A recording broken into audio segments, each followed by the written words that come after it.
What's up, YouTube? Welcome back to the Cutlass Board Games channel. Now, we play a lot of Blood on the Clocktower here. We also do a lot of discussion when it comes to the design of the game and, having a look at all the different things that it comes together to be a storyteller. And recently, I uploaded a video talking about underplayed and underloved Clocktower characters. I picked out a roster of characters that I felt were underplayed just on my gut feel, kind of like games that we've been playing recently with our local group, and then seeing, based on their taste or what scripts were selected, which characters I felt like I had just not seen in a very, very long time, and then tried to figure out maybe why that was. Now, that got me thinking, what's that next logical step? I actually went and did a manual survey of a whole bunch of scripts because Clocktower is a game of statistics. The Pandemonium Institute has been tracking win-loss rates for the evil team and the good team since forever, like a million years at this point. There's a lot of players that use stuff like the Clock Tracker app, where they'll track what characters they've been, their own personal win rates and stuff like that. And we actually had like a big survey come through recently where people went to go, fill out the questionnaire and like what character's my favorite, what different things like that. And I think each of these different measurements has its own specific bias that's, not registered against the whole thing. And it's kind of difficult to always be able to inference exactly what's helpful and stuff like that. For example, the underplayed and underloved video is biased by my local play group, the complexity level that they enjoy playing at and things like that. And so what I did was I picked out 21 different scripts, went and looked at exactly which characters appear on those 21 scripts, and then ranked them by how often they showed up. Now, the 21 scripts is like a lot of the new character release scripts. I got like I Am Modavius, but then also like really popular fan favorites like Extension Cord. I got all of the scripts that are recommended on the Blood of the Clocktower website when it comes to custom scripts. And then I found a custom scripts website sorted by most liked and then, filled out the rest there. So in theory, the scripts that I've selected are either highly endorsed by the Pandemonium Institute or highly endorsed by the players. And so we're going to run through the entire ranking here from worst to best. And we're going to have a talk about why I think these things showed up where they did. And honestly, the most popular selected thing, I would not have been able to guess if I had 163 guesses, the current number of released characters. So I do think there is value in this, and I do think that it is interesting. But let's kick it off with our first batch, the least played. Now, I've marked these specifically with a couple of the characters from the unreleased category because some of the scripts might not feature them. Because unless if I'm using specifically the Zaan release scripts, it's unlikely the Zaan will show up. Because the Zaan, it's unfair to compare it against something that has been out for as long. However, something like the Snitch and the Atheist, which came out in the Kickstarter edition, have been out, for a lot of people. And like if you're a person that started playing Clocktower when the app came out, was always available to you and was never selected. So Riot, which did show up on the underplayed and underloved video, the Atheist, and the Snitch. I think the Snitch is a fine outsider. I don't understand why it's just never been picked. Also, the Fearmonger. I think the Fearmonger is a great character, and I'm also interested to see as to why this hasn't been picked, because the Fearmonger again, has been out for a long time. Is interesting. However, Courtier picked once. Evil Twin shows up because it's literally on sex and violence. All of the base 3 script characters got 1 point for free because they show up on scripts shipped with the box. The Courtier and the Evil Twin will show up as the least played for the base 3 scripts characters. Evil Twin showed up on none of the other scripts. The Mastermind's the same. And so it's interesting to see that perhaps these are the least selected ones from the base 3. Then we've got stuff like Mastermind, Alchemist. I understand because they are like kind of powerful, but like it's difficult to find a place to balance it on a script. Banshee, which and Cult Leader, both show up on the unreleased one, but I'm pretty sure Cult Leader is not super new compared to the other ones, the more modern ones. Lycanthrope got an update recently, and so I wonder if that's because it was recognized that it was being underplayed, and like now it's a little bit better, but still only got one hit. The Poppy Grower, which I think is interesting, but again, only got one hit. And then Preacher, I understand it's has that joy exchange problem that I talk about a lot on this channel, where the person who is the Preacher goes, cool, I stopped a minion from doing anything, is like, yay. And the minion who goes, oh, I don't have any ability anymore and I got picked on the second night, I just do nothing for the rest of the game, has a way shitter time than the fun that is generated for the Preacher. So I understand why people might not like the Preacher. The Hatter and the Heretic, I kind of get. The Heretic is the same problem as the Atheist, which is like insane. It just dominates so much. Not like the conversation, but like if you had a bar graph, a pie chart of all of the things that needed to be discussed in order to solve the game, the Heretic occupies a large space of it. So does the Atheist, occupies a gigantic slice of it, and Legion's the same. Without you necessarily being able to get a definitive answer, which I think is really rough. And I think it makes sense as to why that is the thing. And Hatter can be kind of the same thing. You're like, oh, you know, and especially if people play the Chaos Hatter where the minions can become demons.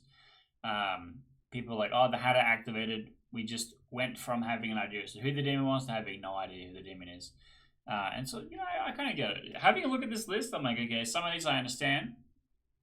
And I understand some of the bias for some of them, like the Acrobat not showing up is because it just kind of changed from an outsider to a townsfolk, and it just kind of hasn't been explored enough. I actually really like the Acrobat. I built a script that was trying to be a Badman Rising 2, where the Acrobat actually works really well because it helps you find the puzzle drunk player, it helps you find the leech host, and it helps you find potentially Vigor Mortis poison player, and like those things are all super useful.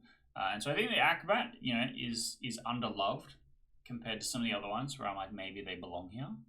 But let's have a look at the next batch, which is again suffering from a little bit of that recency bias. Like I have the I Am Modavia script on the list because our local group played it a lot recently, and so the Wizard suddenly shows up one time because there's not been a lot of time for script building since I Am Modavius and the Wizard's release. Same with the Boffin, which also shows up in that script. I didn't do the Boffin release script because the Boffin release script was just Badman Rising plus Boffin. I didn't think there was much point in that. And the Summoner again is like kind of a niche one, like the Summoner release scripts and a lot of Typhon release scripts. Both are kind of just like, here is this character used one time, and then like most of the scripts that happen beyond that are like, here's the new Spotlight release script, and it's just trying to, you know, accompany it rather than, you know, the new things that have now become old. So it is interesting for these to be new but not be as picked, but still only exist a little bit compared to something like the Al Hadikia, which has been around forever and is similarly not being picked. And my gripe with the Al Had is that you just know it is in play immediately. So you're just kind of playing a mono Alhad script. There's no point in putting other demons on there. Which is, it's fine because the Alhad is fun, but it removes puzzle solving from the game as to what demon is in play. A thing that I dislike about these kinds of demons generally. So it's hard to, you know, balance that in a way. The Vizier literally showed up in the underplayed and underloved list, but the Psychopath, I think I understand it's for the same reason. Publicly confirmed minions and demons remove the ability for puzzle solving within the game and therefore are less interesting, less Clocktower. Like the thing that I enjoy the most about a Clocktower is the puzzles being presented. Some people are trying to sabotage the puzzle, some people are trying to solve the puzzle. They're not always in the same team, and the solving the puzzle is the the dopamine hit, the joy that comes from playing the game. And things like the psychopath, things like the vizier, things like the alhad, you go, okay, this category of problem has been solved for me, and then it initiates a different kind of game. It's adjacent to Blood on the Clocktower. Atheist is the same. You're playing an atheist game, a mini game within Blood on the Clocktower, which is not Blood on the Clocktower. Riot is the same. Boom Dandy has the same problem, where it doesn't feel like it's the thing that made Clocktower good. It's a thing that's trying to try something different in the Clocktower space. And so that was all stuff that I brought up in the underplayed and underloved video, where I talked about, well, why is this underplayed, and some of these characters are kind of the same. Things like the gossip. I think Bad Moon Rising characters generally suffer for not having good synergy with characters on other scripts, and so I get it, like the gossip and the minstrel. And then I think Trouble Brewing has a similar bias, where people are like, oh, I've played 100 games of Trouble Brewing. I'm looking for something custom. I don't want to be playing the Trouble Brewing character on the custom scripts. A complaint I've had a lot. And so I get it. Virgin is really powerful, but like Washerwoman, wouldn't you rather be the dreamer? Wouldn't you rather be the grandmother? It's kind of the same thing. And then the butler is the classic. It's, it's old hat to hate the butler at this point. But the sweetheart has that same thing, where it's just so impossible to solve for who's become sweetheart drunk that it's really rough. Then we have the pit hag. Now, the pit hag is really interesting to me because I think some of the characters on this list suffer from a specific bias, which is a script builder's bias. Some of the characters that are really heavily favored is because they're really fun for the storyteller. Some of the characters that are really unfavored are because it removes the storyteller's ability to set up a balanced game. And then the pit hag is definitely one of those. The engineer is another one of those, where it messes with the balance that the storyteller spreads the bag at the start of the game. And so I think there is going to be, we're going to see a little bit of that kind of bias. The Vortox is interesting. It's another conversational space dominating character, which like every single sentence ends with, or it's a Vortox. And so I understand that gets fatiguing after a period of time. People are, like, oh, I want something else. I'm sick of this character. It also has the most powerful misinformation ability, and also you lose the game strapped to it as well. So I understand that it's maybe, not a great fit for some scripts. We have the Bounty Hunter, which I think is a bit brutal of a character, in the way that you make a townsfolk evil, and then most of the time the Bounty Hunter sees that townsfolk as evil, and then that townsfolk just goes, well, I don't know who the evil team is, and also there's a guy coming to kill me immediately. Whatever my townsfolk ability is, which is supposed to help me solve the game and find the evil team, doesn't actually do anything, and doesn't actually help me win as evil either. So what am I supposed to do here? It just kind of like lights up someone in a really awkward way. But then also the evil team claiming to be the bounty hunter is like super detrimental, because there's just not much able to be counterplay for that. We had a game recently that was uploaded to the channel where like 5 people claimed bounty hunter on the first day. Almost the entire evil team had a bounty hunter claim on the first day. And they're like, I got an evil ping here, I got an evil ping there, I got an evil ping here, we should kill all these people. It was a bit brutal. And I think in the same way, it can potentially, dominate the conversational space.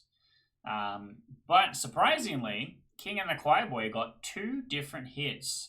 They were both on the Underplayed and Underloved video, and I was kind of surprised to see them show up twice, which is interesting. It's nice to see them receive some love. But I think the max score that we had was 11 out of 21. Showing up in 50% of the scripts surveyed is a lot. Showing up in 2 out of 21 is not very much, to give you a sense of scale. And then the Magician I think is a very good character, but I also think the Magician wins games for free on people that weren't paying attention. People that didn't go, yeah, it's a 10-player game, I shouldn't have 3 minions. Which is kind of, and it disproportionately affects the demon, which is the thing that makes you lose the game, versus the minions. The minions see 2 demons, they're like, okay, it's a magician. The demon goes, oh, I see 2 minions, oh, I see 3 minions. You're like, yeah, that's the thing that's supposed to happen to me, but just the play count is different from what that is. And so maybe that is the reason why the magician shows up lowly, but I think it's a fun character. I quite like the magician. Let's look at our next batch.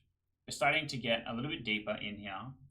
The Shigenja, I thought rated really, really lowly compared to how often we've been seeing in the custom scripts we've been playing recently. So I thought that was interesting, and same with the Village Idiot as well. Now the Golem, I understand. When I did my tier list of all of the characters, something that I think will actually come out after this video, the Golem, the Butler, and the Zealot all rank in a special category of Outsider, which is it requires the player to, first of all, never ever make any mistakes, and second of all, never intentionally break the game. And so I refuse to rank them. Because the Golem can accidentally nominate after, doing their first Golem punch. The Zealot can forget to nominate, and the Butler can, vote incorrectly. And it's unenforceable, and therefore it is difficult to manage. So I can understand why those 3 characters may show up lowly, because the storyteller doesn't want to have to deal with the scenario where something goes wrong. I can see that's why the Butler rate's really lowly, because it's probably the easiest one to forget. The Golem is just like, well, I punched my one guy, I'm just hands down first the game. Makes a bit more sense. And the Zealot is like, I'm supposed to have my hand up all of the time, and like maybe I'm too slow to hit that space bar or something. I wasn't paying close enough attention. And it kind of gets you. But I think the Plague Doctor is really good. I think the Golem as well. The Goblin. The Goblin rated a lot lower than I expected. Legion and Leviathan I just about gone. So I also had a pretty good mix of Teensyville and full scripts, because I know that there's some characters like the Leech that do favor more in Teensyville games, and surprisingly the Leech still rated lowly. I think the Leech is fine. I don't think there's any reason why the Leech would be picked so lowly, so it's, I don't know. I think that's an interesting one as well. Maybe the Leech needs more love. Maybe there's more places where the Leech should exist, and maybe find that. But I also think it has that same Badman Rising problem, where it works in such a specific script in a way, like it kind of requires you to have something that prevents death, so that the person executed and doesn't die isn't instantly confirmed the demon. And so when I went and made a Badman Rising 2 type scripts, that was like, okay, how do I make the Leech work here? How do I make the Acrobat work here? And we kind of evolved from there. And so maybe that, kind of lends to the same reason. The Leech requires too many characters on the script for it to work, building a narrative, that perhaps it rates lowly. Then we have the Flower Girl, the Fool, the Gambler, the Pacifist, the Philosopher, the Professor, the Tea Lady, which are all base 3, and all showed up 2 additional times after being on the base 3. So a lot of these ones being Badman Rising characters, I understand, because they're like, if I'm making a Badman Rising type script, I'm going to pick this cadre of characters, which makes sense. And the Moonchild and the Tinker is kind of the same. The Tinker rated higher than a lot of good characters, which I think is crazy. Don't forget these are all equal third. I'm just talking about all of the 2s. Which is interesting. And also the Saint ranked very lowly compared to a lot of other different outsiders. And we'll see why a little bit later on, but I kind of get it. You just have like this huge lose condition staple to you. And for a player like me, which is incredibly sus, gets nominated all the time, often cops a lot of votes, it's incredibly stressful to play this character. Because you're like, I'm just going to fucking lose the game for free. Nothing I can do about it. How am I going to convince everyone to not kill me? They're just going to think I'm evil the whole time. And it's really tough. So I kind of get it.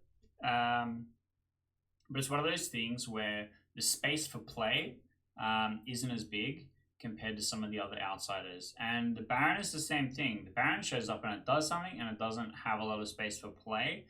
The difference between the Baron and some of the other outsiders in the same way is that the Baron has no downside to their death. Like their ability doesn't go away. They don't do anything like that. They just lose their ability to nominate, and they still get that one vote.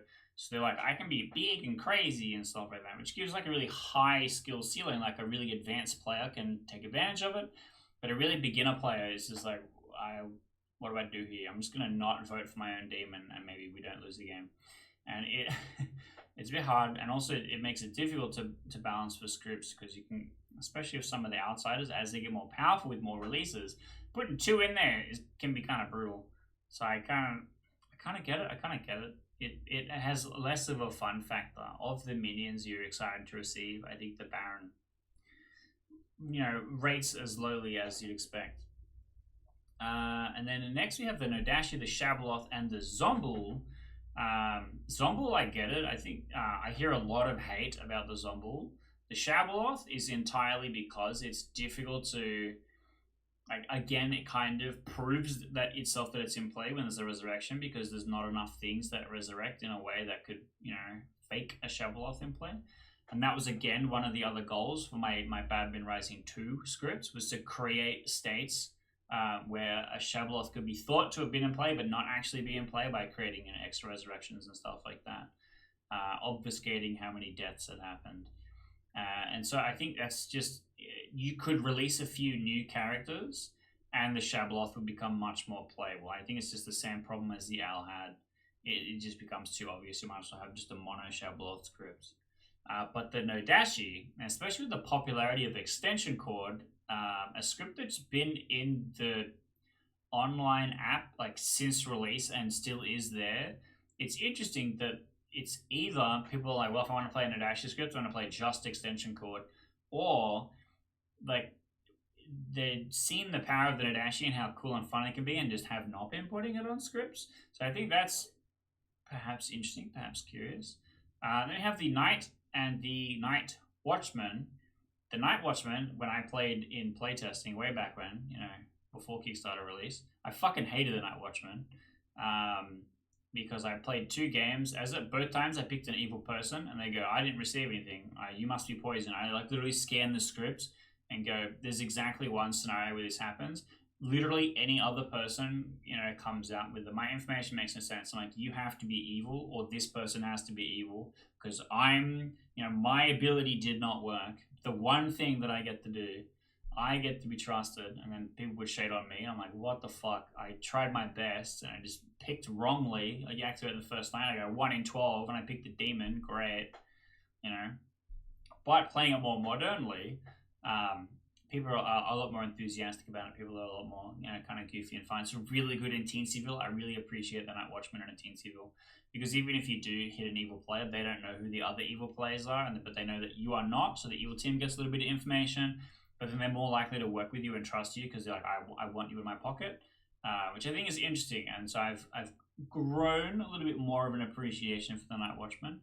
But the Knight is really interesting. I don't think the Knight is too powerful. It kind of depends on player count, but I wonder if this is one of those things where the evil team bluffing as the Knight is way more powerful than a townsfolk being the Knight in play, and that's why the Knight doesn't get picked too often. I think it's a fine character. I don't know. I don't have a good explanation for this one in particular, but let's move on. So we're starting. This is the exact halfway point. We're starting to see things ramp up and get towards a bit more of the popularity. So the Steward, the Boom Dandy, and the Harpy, all of which is still relatively underplayed. I think the Steward is fine. I just think the Night Watchman does the same thing that the Steward does, but has a bit more gameplay to it. There's a bit more strategy. You could hold it, you could wait, you can, send it off. But also, has more risk reward involved, perhaps. And so maybe the Night Watchman would be picked over the Steward sometimes.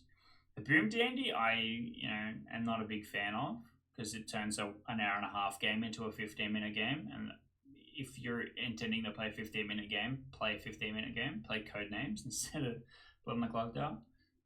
But the Harpy, I actually really like the Harpy, and the Harpy is, the better the Harpy gets, is the more seriously your players take it, and that's enforced by the Storyteller. But Okay, guys, come on, look, we have to, fill up the happy stuff.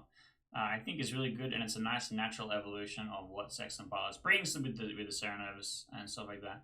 So I do actually think the Harpy is really good. I think it is definitely underloved here in this position. The Kazali and the Oho, I think, are also interesting to be this underplayed. The Kazali is a really fun demon to be. It's just like the Imp with all upside. You just get to cook the best possible team. But I think with the Scriptmaker's bias, the Kazali maybe rates lower because it removes the Storyteller's ability to put a balanced game into the bag. Because you don't know what minions are going to be picked. You don't know what townsfolk are going to be removed from the setup, which can be a bit brutal and a bit difficult to balance. Sometimes the choices picked might just be really shit for the evil team, or like really good for the evil team. It's hard to know. And so maybe that is why it rates lowly. The Oho, I think, is more because it's a very difficult character to play, and depending on the scripts, if you pick wrongly, the Storyteller may choose to punish you quite heavily, which is kind of rough. But I think it's a fine character. I don't dislike it. And then we have Chambermaid, Chef, Exorcist, Juggler, Librarian, Sailor, which are all base 3.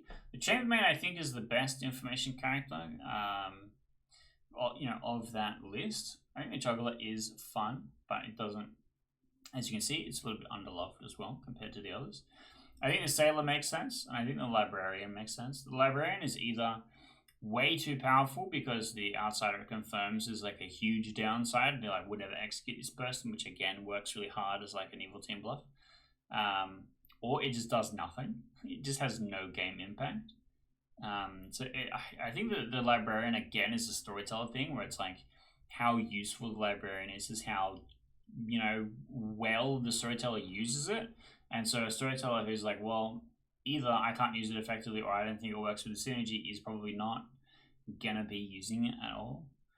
Then you have the Klutz, which I think is one of the more fun outsiders. The Witch and the Poe. So Poe is the same thing as the Shabaloth, where it's like it's hard to find a script where it works nicely and it's balanced on. And the Witch is kind of that same publicly confirmed minion thing, and that's why it ranks lowly. Then we have the Farmer, the High Priestess, the Huntsman, and the Politician. The Politician rated a bit lower than I thought it would. And the Huntsman is interesting because you'll notice I haven't said Damsel yet. The Huntsman rates much lower than the Damsel, which is interesting because they're an intended pair, but the Damsel does not require the Huntsman, and so a lot of people are putting the Damsel onto the script without the Huntsman, which makes me think the Huntsman is not specifically useful. They could update this character to be like, if you once per game select a player, and if you select an outsider and guess exactly what outsider they are, they become a townsfolk, and the Huntsman gets like a little bit more generic utility rather than specifically looking for the Damsel. I don't think that's broken. Evil Team can still publicly claim to be outsiders and bait the Huntsman's ability to waste it and stuff like that, and it might make it a bit less underloved. I think the High Priestess is great, but what you're communicating to the player is super vague. I sent one person to the same player a few times because they were Fearmonger selected, and then when the Fearmonger selection moved, they learned a different person, and so that was really interesting. Like, it was literally an announcement in the night, and then the High Priest was like, "Oh, I learned a different guy." Is kind of interesting there. And then I had someone get learned because they were poisoned. And then the poisoning went away, but then there was this big wizard wish which affected every player except the poisoner, and so I sent the High Priestess back to the poisoner again because they would maybe be able to solve that the wizard wish didn't affect them, and I was hoping that would but it kind of didn't. So it's difficult to, as a player, read into what the Storyteller is trying to communicate to you with the High Priestess, because you don't know why that is the person you should talk to the most, or what to talk about. Which is kind of interesting. I like the Farmer much more than the Raven Keeper, and so it's interesting to see that the Farmer rated lower than the Raven Keeper. And then we start to see Empath, Monk, Sage, Slayer, Snake Charmer, Soldier. Snake Charmer rated higher than I thought it would, but the others I kind of understand to be kind of middling. And like again, Sage lower than Raven Keeper, even though it's literally does the same thing but better. is interesting. And then Barber, I think now we're like actually starting to hit the good outsiders break point, where like all the outsiders from here on are good and fun to play, which is interesting because I quite like the Klutz. I think the Politician is fine, but it's on thin ice. I think the Politician is better in Teensyville than a full game, because encouraging people to throw, it can have really awkward social repercussions. But let's roll on to the next one. So we're now hitting 6s and 7s. It's getting a bit bigger. We're on our second last page. So the Assassin and the Devil's Advocate, again, I think has the Badman Rising bias, where it's difficult to find them on other scripts where it works nicely. However, the Puka works on anything that the Imp does. It's kind of the same. And the Vigor Mortis as well. Just like a little bit of poisoning and still the same single kill pattern. And so I think that these are great demons because of that reason. And then the Pixie shows up. I really don't like the Pixie. I think the Pixie is an outsider at best, because you just don't have a Townsfolk ability. It's that same design of the grandmother with downside. You learn something powerful, but then you have downside. And then Pixie has perhaps upside after that downside. I created an outsider called the Imitator, which is basically the Pixie's ability, but if you break madness that you are that character, the person who is actually that character dies. So it's just the Pixie with real downside instead of minor upside. I think it works way better. Maybe I'm just a Pixie hater. I've just always been a Pixie hater. Puzzle Master, which I think is a great outsider. Then we have the Mezephiles and the Widow, which ranked highly. They're both also newer release characters of the minions, of the experimental and stuff like that. And I think that Mezephiles is very fun to play, and that's why it's ranked highly. And I think that the Widow, again, it's just like, here's the Spy, but more, and interestingly, the Spy rated higher than the Widow.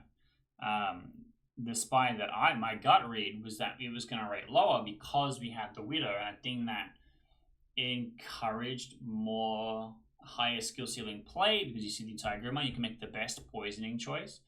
Whereas the Spy is a little more passive. The Spy sees the Grimoire and can communicate that to the demon, and then can hide because they register goodly, and it's a lot more passive than what the Widow is doing. It's okay, I'm kind of shocked while I'm playmaking. You don't need to kill this guy, I've poisoned him and stuff like that.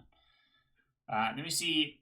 Clockmaker, Fortune Teller, Grandmother, Investigator, Mathematician, Mayor, Seamstress. This could just be the backbone of a script on itself. They're all really good townsfolk. They all give relevant information. Except maybe the Mayor, but like the Mayor is a really interesting character in itself. Where the good team doesn't have very many here as a win condition if you meet X. And I think there's a lot of design space to create more of those things.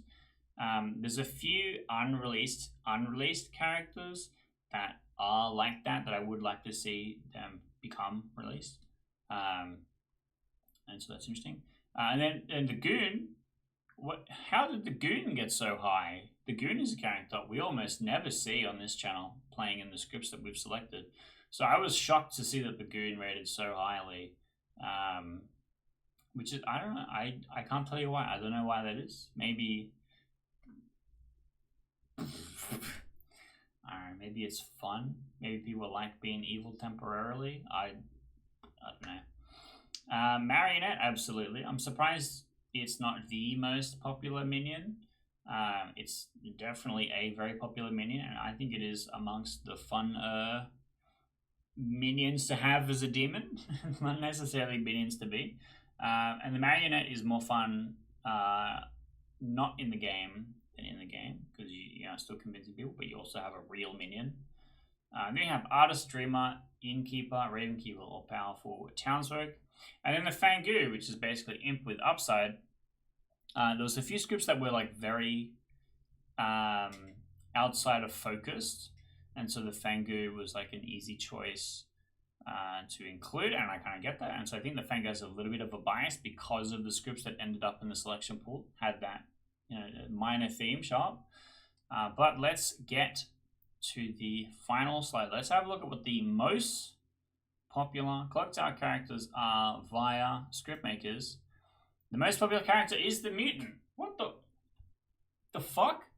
The Mutant. The Mutant is the most popular Blood on the Clocktower character according to a random cross-section of the highest rated scripts selected.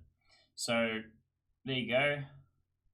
Your favorite character is the mutant, which I think is a bit strange. But the balloonist showed up on 1/3 of the scripts, which is kind of crazy because it's 21 scripts surveyed. So all of the 7s showed up 1/3 of the time, which is really high. And then the damsel showed up 1/3 of the time, and then the huntsman was like half as much as that. But then we have the savant, the town crier, the undertaker. So I think the savant is because it's fun for the storyteller to run. I think that's a potential bias there. The town crier and the undertaker, I think, is because it's easy for the storyteller to run, but it's just a powerful townsfolk. Then we have the Serenovus and the Scarlet Woman again. I think that I think it's interesting because you do actually see the opposite of what I thought might be the trouble brewing bias, where it's like, I've played as these characters, I want to see cool new stuff. But the Spy, the Scarlet Woman, and the Poisoner are amongst the highest rated. And I wonder if that's because the pool of characters to choose from when some of these scripts were made was smaller, and we've had the new unreleased characters come out, the experimental ones come out, that maybe some of these things would have been replaced by those. And then the Imp being the highest rated demon. What the hell? Again, a strange choice. And also the Godfather showing up on 50% of the scripts surveyed. The Godfather, a thing which I thought would have the Batman Rising problem where it requires too much synergy from other stuff. But no, I guess it kind of just works fine. If it's either as an outsider, maybe there's stuff that will give an extra depth, like a gossip, or who knows. I thought it was interesting. But the drunk came equal second to the recluse. The recluse, first of all, which is the #1 suicide risk outsider, most likely to get yourself executed on the first day character, is equally placed on scripts to the drunk. Now, this, I think, very much is the storyteller bias, because the recluse allows you to put a marionette not next to the demon. The recluse allows you to ping information weirdly and, balance the game that way. The recluse lets you, as the storyteller, have a lot more freedom for game balance, and therefore I understand its popularity for storytellers. As voted by players, I fucking doubt the recluse would be equal second to the drunk. Of all things. The drunk I expected up here, the recluse I did not. So I think that in itself is very interesting. And the cannibal being on most scripts, I think this is like, because the cannibal was part of the, the first batch of things since base 3, and people were like, oh, cool, I play this character, it kind of works, like that step up from Trouble Brewing. It's the Undertaker plus X, and it is a very powerful townsfolk. And I think a lot of the, the townsfolk that rate on this list are because they are very powerful as they make it towards this end. I think that is interesting as well. The Lunatic rated a lot higher than I thought it would, because the resounding player sentiment is that the Lunatic it doesn't function as intended. I don't think it is broken. I think because of the player sentiment, the Lunatic does not function as intended. I very, very rarely see the actual demon be convinced that they are the Lunatic, but very often I see the Lunatic on the very first day go, oh yeah, I figured I'm a lunatic. I talked to one guy and now I know I'm the lunatic. And it's like, what's the point of the character then if you are never actually convinced? And so I think this is a thing where it's like the storyteller has to really work to convince that player that they are the demon. And so I was surprised that it rated this highly on the list, but I think it's because it has a fun factor for the storyteller and less so for the player. And then same with the Amnesiac. The Amnesiac is deeply fun for the storyteller because you know everything, and really awkward for the player because they don't know shit unless if you actually give them a lot and communicate with them what's going on. My favorite Amnesiac ability to date is what I created to be a homebrew character later, the Physicist. Basically, you start knowing odd or even, and then for how many evil players show up in that parity type of seat. So if there's more evil players on even numbered seats, you would learn even, which I think is interesting. And you know, they just learned odd on the first night, and they're like, what does this mean? But managed to solve it, and it, you know, worked out in helping them solve the game, helping them, you know, figure out. I think in that game in particular, they had 3 minions in odd numbered seats, and the demon was on an even numbered seat or something like that, which is kind of funny. So yeah, I think the amnesiac, again, big fun factor for the storyteller, and that, you know, kind of contributes to some of the bias there. But what does this tell us? Well, some characters are very underplayed. I'm not surprised to learn this, but in script building, spending some time to analyze why you're making the choices that you're making, if there is underplayed characters that you could use in a way, in you know, a new combination of things in a new and fresh way, the script is going to feel much less like other scripts, because it's going to have these characters that aren't showing up all of the time. It's going to be more varied and interesting because you're not doing the same shit all of the time.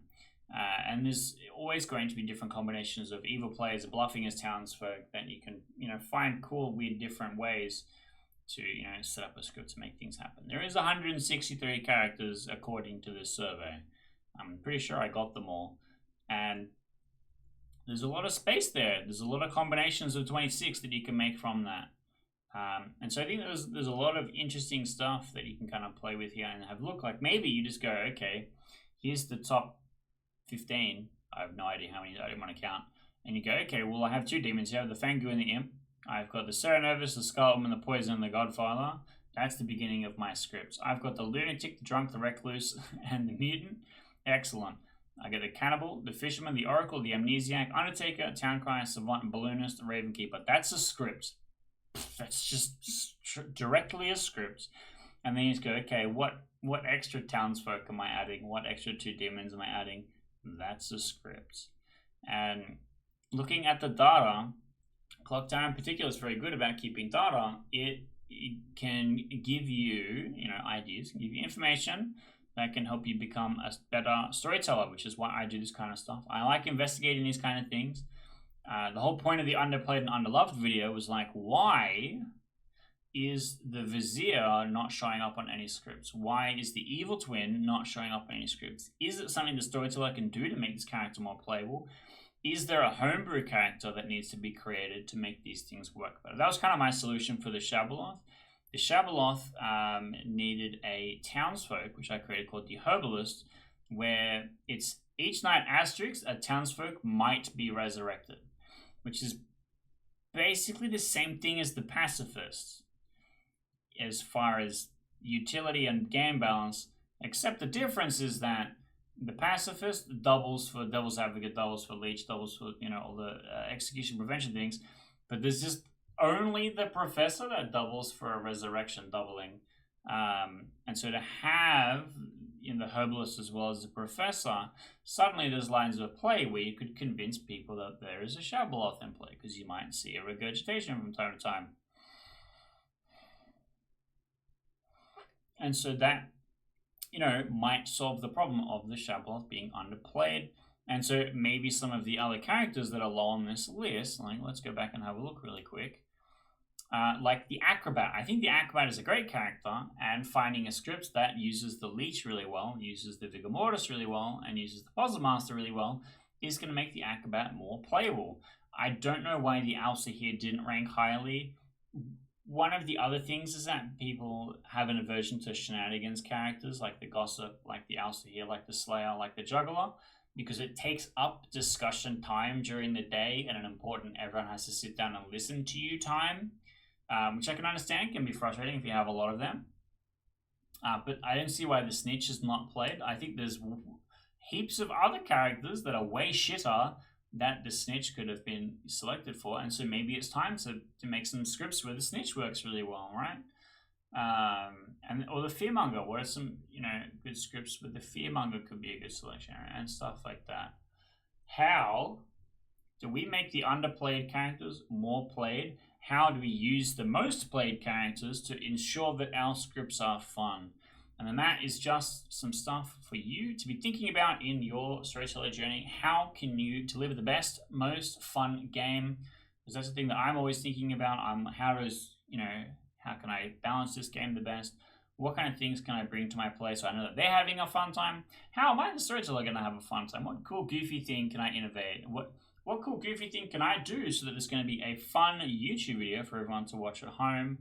The goal is for everyone to have fun, make it enjoyable, make it balanced, to make sure there's no shit times, so that it can be a fun game of Blood on the Clocktower. Because not just a game, it is also a community. If you are providing a shit time for people, you have to go and see them next week or whatever.